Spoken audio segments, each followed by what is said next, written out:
Eu só tenho um recado para pedir para o Fred, para ele transmitir para diretoria, enfim, a quem de direito, que é o seguinte: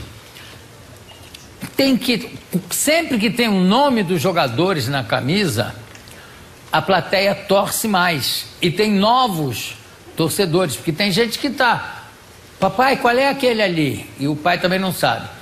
Eu não sei por que tem vezes que jogo internacional é obrigatório ter um nome na camisa, né? Agora no brasileiro tá tendo também. Pois é, eu pensei que era em função de eu reclamar tanto disso, mas provavelmente não é. Mas agora é obrigatório ter o nome Não, obrigatório não, mas lá no Fluminense sim, é porque é numeração fixa. Ano passado não foi numeração fixa, às vezes eu jogava com a 9, aí um jogo que eu não jogava o outro jogador. Então é por economia, para aproveitar a mesma camisa. Também. Não, porque ontem vocês não estavam com o nome na camisa. Ontem sim. Tava? Estávamos. Então apaga. Ela é advogada especialista em direito homoafetivo. Eu vou conversar com Maria Berenice Dias.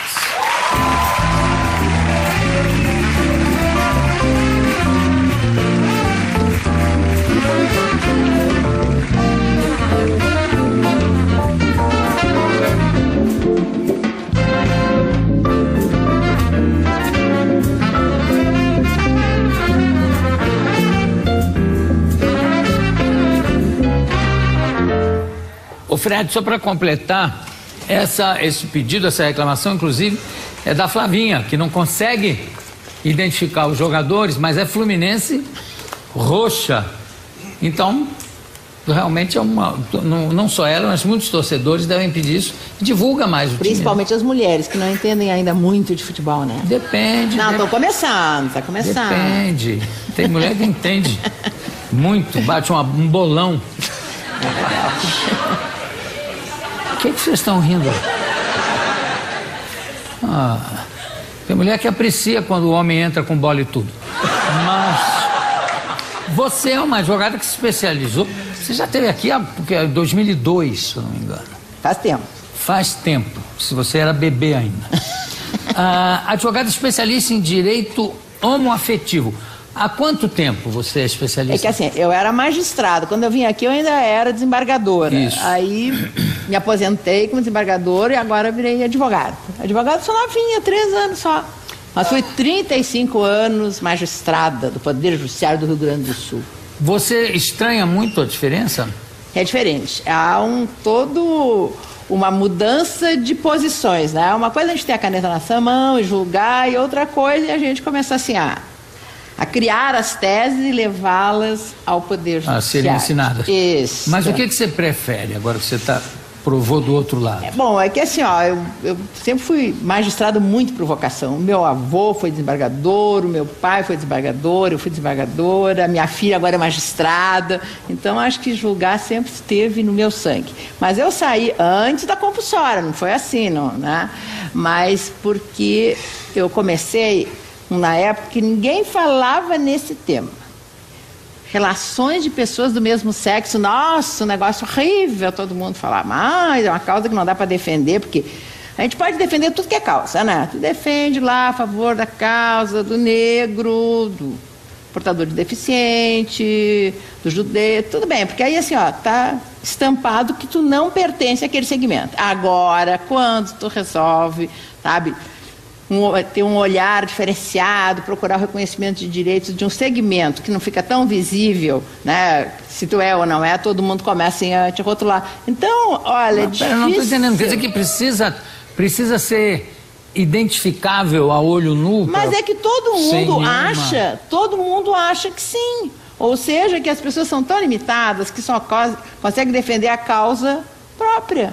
Ninguém defende a causa do outro. Ninguém sabe sentir muito a dor do outro. Sabe, como se tivesse padrão, quer dizer, mas tem várias pessoas que fogem. Tem o viado, que é o tipo standard do viado inglês. Tem a maluca. Tem o sóbrio.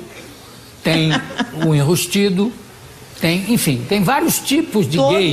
Todos com direito. Mas todos eles alvo do preconceito e da discriminação. Pois é.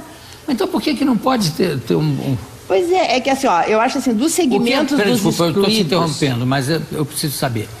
Se é uma coisa reconhecida e que é uma coisa que não é... A homossexualidade não foi feita para agredir ninguém, né? Quer dizer... Pois é. Eu acho que não é nenhuma opção, é um fato. Exatamente. Então, por que não pode haver especificamente... Pois é, mas as pessoas se sentem agredidas. Olha todo esse movimento que está havendo agora e tal, muito em função dessa decisão que teve agora do Supremo Tribunal Federal, que eu fui lá, fiz a primeira sustentação oral da minha vida perante o Supremo Tribunal Federal, onde houve o reconhecimento, sim, das uniões. Esse termo fui eu que criei, direito homoafetivo foi uma criação minha, para mostrar que, bom, a relação não é só de natureza sexual, ela é muito mais de natureza afetiva. E agora, bom, o conceito de família mudou. Na família não é mais aquele modelinho, assim, homem, mulher, casamento, sexo, procriação, não. Hoje nós vivemos um modelo plural de família. E dentro dessa... Quer dizer, sempre vivemos e agora foi aceito, é isso?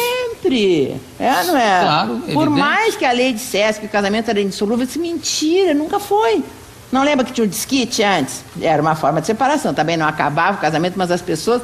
É uma coisa hipócrita. Hipócrita, sempre foi. E o não reconhecer o direito dos homossexuais também é uma hipocrisia, sabe? Porque é um segmento que existe e sempre muito discriminado, alvo de muito preconceito. Mas os outros segmentos de excluídos, eles têm sempre o apoio da família, não é? O negro é chamado de negro em casa, chega em casa, sabe? Tem o apoio da família, que ele se orgulha de ser um afrodescendente. Sabe? Todos os outros segmentos. Agora, o homossexual, não. Ele sofre também a discriminação de dentro de casa. Daí a necessidade de ter um olhar diferenciado, especial, uma tutela diferenciada, que é algo que eu busco há muitos anos. Comecei solitariamente a falar nisso, né, há muitos anos atrás. Inclusive, assim, ó, um dos meus maridos, que eu já tive vários, né? Quantos já teve? 5, por enquanto. Cresceu muito no meu conceito. 5, enfrentar 5 homens. E aí? Um de cada vez. Os homens gostam de ter, né? Mas aí ele chegou a dizer isso assim, equivale a 5 pensões? Não. Não, Deus o livre. E aí ele disse assim, pois é, tu tivesse sorte de, sabe, te dedicar a esse segmento. Tem outras bandeiras também, né? Movimento de mulheres, enfim, portadores do vírus HIV, todos os que a sociedade não gosta muito de olhar, dar voz e vez. Tu tivesse sorte, né, de te escolher um segmento que te deu tanta visibilidade, enfim, até no programa do Joel Vem, tu vê que coisa importante isso, né? E sabe o que a minha filha respondeu? Não, tio, a mãe não teve sorte, a mãe teve coragem. De uma época que ninguém tratava desse tema, eu vim solidária. E o fato, aliás, esse foi o motivo que me fez eu me aposentar da magistratura. Agora, quantos filhos você tem? 3. De quais casamentos? Todos do primeiro. Depois, aí fechou a fábrica. De brinquedos, de bonecas, e ficou só de brinquedos. Muito bem. O que aconteceu quando seus maridos no shopping? Pois é, olha, esse marido que achava que era uma sorte minha, ela chegou de sorte, não, a mãe teve coragem, ele nunca entendeu muito por que eu, me dedicava a esta causa, sabe? Tu vai ser discriminada, tu vai ser rotulada de homossexual, e se tu pretendes um dia se concorrer a vaga no Supremo Tribunal Federal, desiste, ou no Superior Tribunal de Justiça, desiste, porque com essa causa tu não vai conseguir. Não, eu abro mão disso e tal, não me incomodo.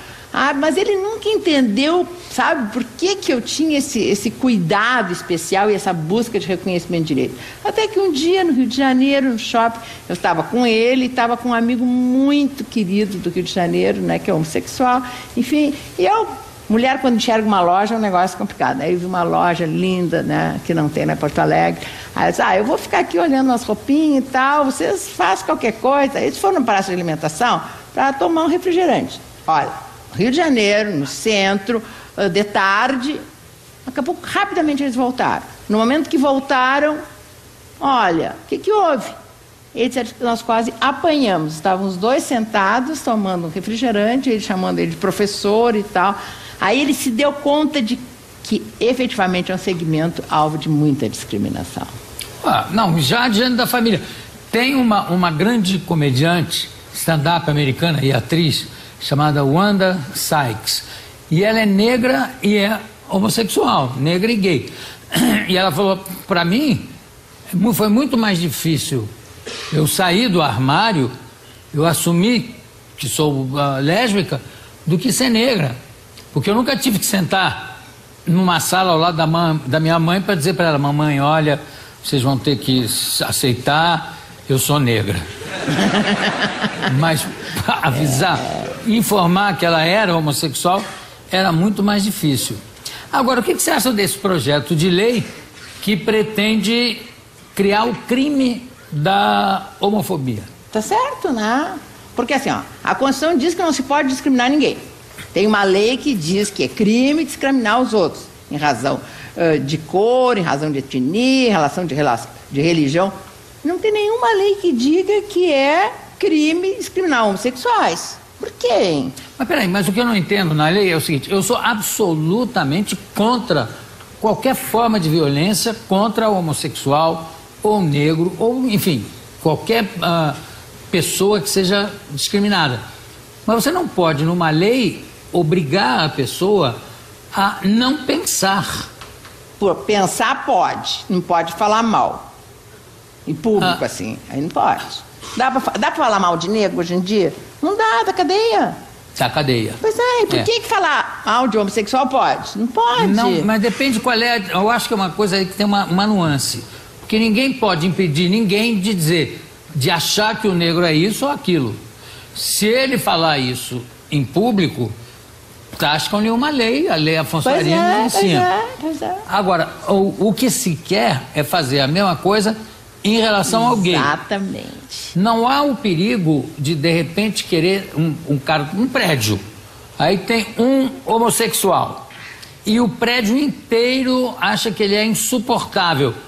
Nem mesmo pelo fato de ser homossexual. Essa lei não pode ser usada para perseguir um condomínio. Se ficar comprovado que a discriminação que ele está sofrendo é em razão da sua orientação sexual, com certeza o condomínio vai ser processado. Mas e se não for? Tá bem, mas vamos provar. É uma questão de prova. Eu acho o seguinte, que eu sou contra qualquer forma de preconceito, inclusive o preconceito contra a liberdade de pensar. O cara pode pensar o que ele quiser. Não, e a pessoa tem que ter o direito, não é só de pensar, as pessoas têm que ter o direito de amar. E é isso que o não reconhecimento... Eu odeio o Derico. Se tiver uma lei... Porque é tão óbvio que se o homossexual for agredido, aliás, como qualquer pessoa, abre-se um processo contra... Tá bem, mas aí assim, é só por lesão corporal. E aquela agressão que não causa dano material, não causa dano no corpo.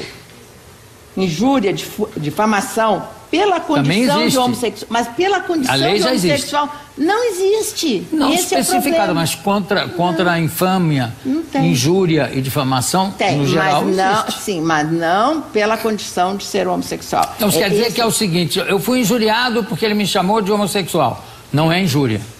Não, não é injúria. Não é crime. No Brasil não é crime. Chamar alguém de homossexual de uma maneira agressiva não é crime. Entendi. Isso é que precisa. Depois assim, o que vem avançando? Vem avançando pela justiça. Ou seja, a jurisprudência, aquelas decisões repetitivas do tribunal começaram a reconhecer direitos. E foi o que eu levei assim no colo no Supremo Tribunal Federal, a ponto que o Supremo acabou de dizer: ninguém mais pode dizer que os homossexuais não são uma família, não são uma entidade familiar, não têm os mesmos direitos. Isso eu acho perfeito. Mas assim, o que a justiça não pode dizer é que é crime, porque crime depende de lei. Então, aqui a jurisprudência não pode avançar. Precisa ter uma lei. Mas há essa reação horrível a esse projeto de lei, que, olha, porque tudo isso acontece, por quê? Olha, dessa omissão, no meu entender, preconceituosa, criminosa do legislador, ele não tem jeito de aprovar nenhuma lei. Tem aquele projeto da Marta Suplicy, lá de 1995, nem aquilo passa. Nada passa pelo nosso legislador. Acho que é medo de ser rotulado de homossexual, acho que é medo de não ser reeleito, sabe? Se esconde atrás dessas bandeiras religiosas, fundamentalistas. O fim é que eles não cumprem com o seu dever, que é fazer leis que atendam a todo o segmento da sociedade, até os alvos da discriminação. Aliás, esses até que precisam de mais leis do que essa maioria masculina. Mas você, claro, como jurista, você acha que há poucas leis. Eu acho que há um excesso de leis e pouco respeitadas, sempre pouco respeitadas. E como foi feita uma Constituição que por acaso privilegiou certos absurdos, como o rapaz que matou foi lá, confessou que matou, e já que ele confessou, ele pode ir embora. E, ao mesmo tempo, há uma tendência à criação de leis que bordejam a proibição de censura, que é uma cláusula pétrea da Constituição. Exatamente. Então, isso tudo é preciso ser visto com muito cuidado, né? Com muito... Pois é, mas assim, ó, como é um segmento alvo de discriminação, precisa ter uma legislação. Claro. Aliás, desde que eu me aposentei, foi aonde eu arregacei as mangas e estou fazendo. Estou procurando capacitar os advogados a trabalhar com esse que eu considero um novo ramo do direito. Direito homoafetivo, essa expressão que eu acabei criando e abri o primeiro escritório de direito homoafetivo no Brasil. Até está todo o pessoal aí daqui de São Paulo que está nessa campanha de se criar comissões de diversidade sexual, de se fazer o Estatuto da Diversidade Sexual, porque assim, ó, nós precisamos reconhecer direitos. E quanto mais as pessoas são excluídas, mais elas precisam ter leis que protejam os seus direitos. Você sabe que, finalizando, eu gostaria de contar uma história engraçada na Inglaterra, porque na Inglaterra havia uma lei até os anos 60, em que era crime você ser homossexual. No você Brasil, no Código Militar está escrito que também ainda é pederastia. Bom, no Código Militar. Bom, mas é. Mas na Inglaterra era no geral, proibido se você ser homossexual. Depois, a partir dos anos 60, que é ontem, foi permitido. Aí tem um velho lord inglês, que apesar de ser um tradicional lord, Câmara dos Lords e tal, ia se mudar, ia para a França. Aí perguntaram para ele por quê. Ele falou, quando eu era jovem, havia aqui uma lei que proibia o homossexualismo. Hoje, existe uma lei que permite. Eu vou me embora antes que façam uma lei que obrigue. Olha, Maria Berenice, você é brilhante como sempre. Parabéns, sucesso nesse seu empreendimento, que realmente é óbvio que existe uma homofobia pairando no ar, né? É verdade. Agora, que não seja também usada de uma maneira errada. Enfim, Maria Berenice Dias, parabéns, daqui a pouco a gente volta.